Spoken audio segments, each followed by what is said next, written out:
April 13 is remembered as the Black Day in Indian history. It was on this day in 1919 that innocent, unarmed men and women were massacred at the Jallianwala Bagh in Amritsar. But did you know what led to the horrific act of cruelty and how did the events unfold? Let's find out in this video.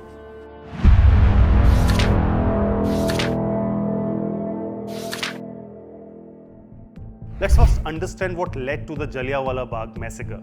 The Rowlatt Act was passed on March 10, 1919. The Black Act authorized the government to imprison or confine without a trial any person associated with seditious activities. This led to nationwide unrest. Mahatma Gandhi initiated Satyagraha to protest against the Rowlatt Act. In fact, earlier on April 7, 1919, Gandhiji published an article called Satyagrahi describing ways to oppose the Rowlatt Act. The British authorities then get into a huddle to discuss about the actions need to be taken against Mahatma Gandhi and any other leaders participating in the Satyagraha. Subsequently, orders were issued to prohibit Gandhiji from entering Punjab and to arrest him if he disobeyed the orders. On the other hand, two prominent leaders who were a symbol of Hindu-Muslim unity, Dr. Saifuddin Kitchlew and Dr. Satyapal, organized a peaceful protest against the Rowlatt Act in Amritsar.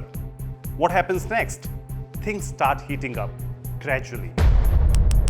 Michael O'Dwyer, the Lieutenant Governor of Punjab at that time, issued orders to the Deputy Commissioner, Mr. Irving, to arrest Dr. Satyapal and Dr. Kitchlew on April 9, 1919, when Ram Navami was being celebrated.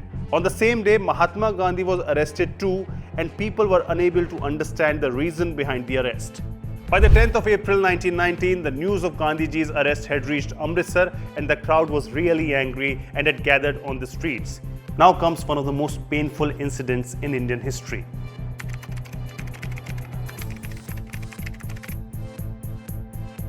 On April 13, 1919, the public had gathered to celebrate Baisakhi at the Jallianwala Bagh. However, the British point of view was that it was a political gathering. People had gathered at Jallianwala Bagh despite Brigadier General Reginald Dyer's orders prohibiting unlawful assembly. Two resolutions were to be discussed at the Bagh, one condemning the firing on April 10 and the other requesting the authorities to release their leaders. As General Dyer got to know about people assembling at the Bagh, he reached there with his troops. What followed was a bloodbath and one of the most inhumane acts in the history of mankind. General Dyer blocked the only exit and ordered his troops to open fire without giving any warning. A total of 1,650 bullets were fired during the firing, which continued for about 10 minutes. Only after British troops ran out of ammunition did the firing stop. While many were killed due to the fire shots, so many others lost their lives by jumping in the well inside the Jallianwala Bagh.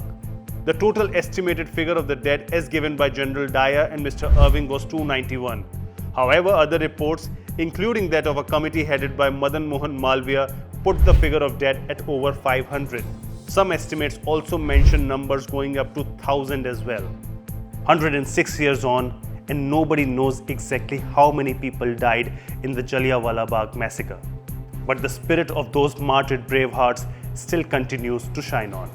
If you like this video, do share it with your friends and family.